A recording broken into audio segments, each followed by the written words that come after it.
अगर आप Schengen countries के अंदर सी टाइप शॉर्ट स्टे वाला वीज़ा यानी कि टूरिस्ट वीज़ा लेकर अगर आ जाते हैं तो क्या वो वीज़ा यहाँ पे कन्वर्ट हो जाएगा या फिर आपको रेजिडेंसी मिल जाएगी। तो आज मैं आपके इसी सवाल का बहुत क्लियर एक आंसर दूंगा। तो उसके अंदर आपको जो बताऊंगा कि क्या क्या पैक्ट है और क्या हो सकता है क्या नहीं हो सकता। क्योंकि कई बार क्या होता है कि पूरी जो फैमिलीज़ होती हैं ना बच्चों के साथ में आ जाती हैं, यूरोप आने के बाद में उनका जाने का मन नहीं करता। वो सोचते हैं हम यहाँ पे किस तरीके से हम बस जाएं, रह जाएं यहाँ पर, बस हमें कोई काम धंधा मिल जाए, कुछ हमारा कोई ऐसी सेटिंग हो जाए कि जिससे हम चलो थोड़ा बहुत इन्वेस्टमेंट भी कर लें, अगर करके भी तो हम यहाँ पे सेटिंग पूरी अच्छे से कर लें।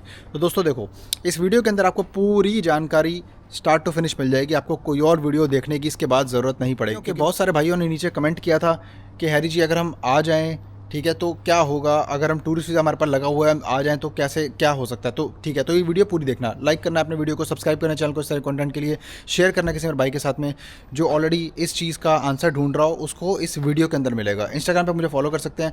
और दोस्तों अगर आप मेरे चैनल पर नए हैं तो आप चैनल की मेम्बरशिप अगर ज्वाइन करते हैं तो इनडायरेक्टली आप जो है बहुत सारे ऐसे लोगों की मदद करेंगे जो बेचारे यूरोप आना चाहते हैं, जो बहुत टाइम से कोशिश कर रहे हैं, उनको वर्क परमिट के चक्कर में स्कैम हो चुका है या फिर कोई ना कोई उनका पैसा कहीं डूब चुका है। ठीक है, तो आप जो है अगर मुझे इस कैंपेन के अंदर सपोर्ट करेंगे एक बहुत ही नॉमिनल सी फ़ी लेकर जो आपके बजट में हो, ठीक है, तो उससे जो है हम हर एक 3-6 महीने के अंदर एक लकी सब्सक्राइबर को पिकअप करके दोस्तों उसको पूरा वर्क वीज़ा का process absolutely free of cost करवा के देते हैं। क्योंकि मैं एक सर्विस प्रोवाइडर हूँ, कंसल्टेंट हूँ।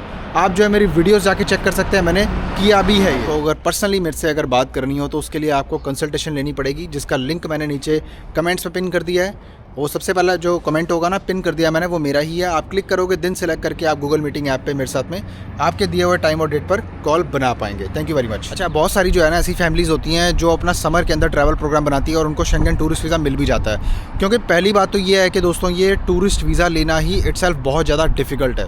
क्योंकि यहाँ पर बहुत सारी कंट्रीज़ होती हैं तो वो आपको शेंगन टूरिस्ट वीज़ा देने से पहले ये सोचते हैं कि आप कहीं इलीगल तो नहीं हो जाओगे, कहीं इनकी कंट्री में कहीं इधर उधर तो नहीं हो जाओगे, आपके अपने घर वापस जाओगे आप कि नहीं जाओगे। तो हर चीज़ की जस्टिफिकेशन मांगते हैं, इसलिए पूरी एक फ़ाइल तैयार होती है इसके लिए और बड़ी मुश्किल से वीज़ा जो है इसका हासिल होता है। लेकिन जो बंदा ऑलरेडी जो जाके आ चुका होता है ना, उसको वीज़ा मिलना थोड़ा सा आसान होता है as compare to that person की जो अभी नया अप्लाई कर रहा है। तो खैर आपको एक छोटी सी टिप भी दूंगा मैं यहाँ पे, अगर आप शेंगन टूरिस्ट वीज़ा अप्लाई भी करते हो ना घूमने के पर्पज़ के लिए दोस्तों, तो आपको मेक श्योर करना है कि आप वो वीज़े को सिर्फ और सिर्फ जो है ना कम से कम ड्यूरेशन के लिए अप्लाई करो, फर्स्ट टाइमर्स के लिए।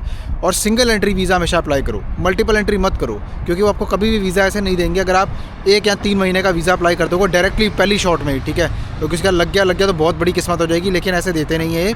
अगर आप 7 दिन का अप्लाई करोगे, 10 दिन का अप्लाई करोगे, क्योंकि ट्रिप पे अगर कोई जा रहा होता है ना तो जस्टिफिकेशन यही है कि भाई देखो मैं 7 दिन 10 दिन घूमने के लिए जा रहा हूँ, कोई 3-3 महीने के लिए घूमने के लिए नहीं जाता भाई। ये एक टिप थी आपके लिए।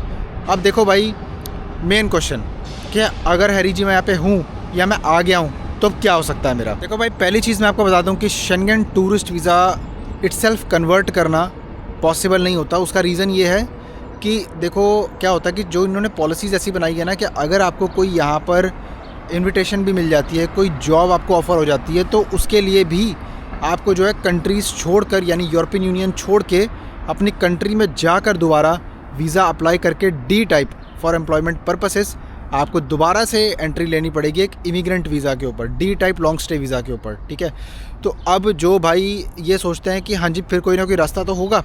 देखो अगर आप टूरिस्ट वीज़ा पे आप आ ही चुके हो, यूरोप में हो या आने की प्लानिंग कर रहे हो, देखो अगर जो आने की प्लानिंग कर रहे हैं इस चक्कर में, तो भाई वो इस चक्कर में मत आना। ठीक है, क्योंकि यहाँ पे ऐसे कुछ नहीं बनेगा आज की डेट में आपका। देखो पहले क्या होता था, पहले यहाँ पर ना पोर्चुगल जो है पेपर देता था। तो पेपर अगर मैं बोलता हूँ ना तो पेपर से मेरा मतलब ये है कि यहाँ पर रेजिडेंसी के लिए आप आवेदन दे सकते थे। ठीक है, यूरोप के अंदर पोर्चुगल एक कंट्री है उसके अंदर। तो अब बेसिकली देखो क्या है, अब आप आज की डेट में अगर फंसे हुए हो और आपको निकलना नहीं है यूरोप से बाहर, देखो मैं आपको सीधी सी एक बात बताऊँगा यार, देखो मैं ऐसे कोई तरीके रिकमेंड नहीं करता, लेकिन फिर भी आपको बता देता हूँ यहाँ पर कि आप अगर स्पेन में जाते हैं, स्पेन में जाने के बाद में एक ऐसा प्रोसेस है जो सरकार ने जो लॉन्च किया हुआ है उसको बोलते हैं एम्पेड्रोनामेंटो। ठीक है, वहाँ पर उस प्रोसेस का मतलब ये है कि आप लीगली सरकार को बताते हैं कि मैं रेजिडेंसी यहाँ पे आवेदन उसका करना चाहता हूँ और मैं रहना चाहता हूँ, स्पेन की इकोनॉमी में कंट्रीब्यूट करना चाहता हूँ मैं, और लीगल तरीके से सारा कुछ अपना जो पेपर वर्क मैं चाहता हूँ। तो इस चीज़ का प्रोसेस पॉसिबल है, लेकिन मैं इसकी आपको कोई भी सलाह नहीं देता कि आपको ये करना चाहिए। उसका रीज़न ये है कि इसमें खज्जल होने वाला काम है। आप जाओगे वहाँ पे जाके कम से कम आपको 2 साल जो रहना पड़ेगा उसमें आप काम नहीं कर सकते। ये पहली रिक्वायरमेंट है, क्योंकि आप स्पेन में लीगल जब होते हो, प्रॉपर तरीके से लीगल जब होते हो, सारे राइट्स तब मिलते हैं आपको जब आपके पास में टेम्परेरी रेजिडेंस कार्ड आ जाता है। ये बहुत ज़रूरी है दोस्तों। TRC लेने का मतलब ये नहीं होता कि आप, बहुत सारे लोग अब यहाँ पे ये भी सोचते हैं, तो मैं इसका भी आपको खुलासा कर देता हूँ। अगर आप जैसे वर्क वीज़ा पे किसी कंट्री में आ जाते हैं, अब कोई बंदा सोचता है ना मैं यूरोप जाना है, अब सुन लो अब सच्चाई, ठीक है। कोई बंदा रोमानिया आ गया, क्रोशिया आ गया, उसके हाथ में TRC आ गई है, बन गई उसके एम्प्लॉयर के थ्रू। अब वो ये सोचेगा कि मैं कैसे भी करके ना लग्जमबर्ग, नॉर्वे ऐसी कंट्री में चले जाऊँ। भाई ऐसा नहीं हो सकता, क्योंकि हर कंट्री के नियम अलग होते हैं। एक टेम्परेरी रेजिडेंस कार्ड लेने का मतलब ये नहीं होता कि आप किसी भी कंट्री में जाके जॉब कर पाओगे, घूम पाओगे, सिर्फ जॉब नहीं कर सकते। सिमिलरली स्पेन का सिस्टम है, तो आपको टेम्परेरी रेजिडेंस कार्ड जब मिल जाएगा तो आप जॉब कर पाओगे, स्पेन के अंदर रह पाओगे, बिज़नेस कर पाओगे, आपको राइट्स दिए जाएंगे। लेकिन इसका मतलब ये नहीं है कि आप दूसरी किसी कंट्री में जाके जो है आप काम धंधा कर सकते हो। तो इसके अलावा अनफॉर्चुनेटली और कोई रास्ता नहीं होता आपके पास में। ये मैंने आपको शॉर्ट में बताया, क्योंकि मैं रिकमेंड नहीं करता इस चीज़ को करना। वो आपकी अपनी अगर मर्ज़ी है तो आप खुद जाके स्पेन में ढूंढ सकते हैं और ख़ुद पता कर सकते हैं, ठीक है। लेकिन मैं इस चीज़ को कतई रिकमेंड नहीं करता, क्योंकि ये काम दरअसल जो है ना एक तरह से मतलब खज्जल होने वाला, परेशान होने वाला काम है। तो आप अगर इसे करोगे भी तो अपने रिस्क पे करोगे, ठीक है। दूसरी चीज़ कि आप अगर यहाँ पे आके सोचते हो, वर्क परमिट का मैंने आपको बता दिया कि ऐसे कन्वर्ट नहीं होता वीज़ा। आपको अगर वर्क परमिट मिल भी जाता है, अगर आपको स्पॉन्सरशिप मिल भी जाती है, तो आपको अपनी होम कंट्री में जाके ही अप्लाई करना पड़ेगा वर्क वीज़ा के लिए, proper Schengen visa D category के लिए, एम्प्लॉयमेंट पर्पसेस के लिए। तब जाके आप यहाँ पे यूरोप में आके अपना जो प्रॉपर रेजिडेंसी का प्रोसेस जो है फॉलो कर पाएंगे दोस्तों। बाकी वीडियो अच्छी लगी, अपने लाइक करना है, सब्सक्राइब करना है इस तरह कंटेंट के लिए, शेयर करना किसी मेरे भाई के साथ जो बेसिकली यही सोच रहा हो कि मैं किस तरीके से टूरिस्ट वीज़ा पे आके कन्वर्ट करके यहाँ पे रेजिडेंसी ले लूँगा। तो ये पॉसिबल नहीं है। इंस्टाग्राम पे मुझे फॉलो कर सकते हैं। इसके अलावा दोस्तों कॉल बनाने का लिंक आपको नीचे कमेंट्स में मैंने पिन कर दिया। क्लिक करोगे, दिन सेलेक्ट करके गूगल मीटिंग ऐप पर मेरे साथ प्रॉपर आपकी कंसल्टिंग होगी और मैं आपको आपके सवालों के जवाब दूंगा बिल्कुल प्रॉपर तरीके से, as per best of my knowledge.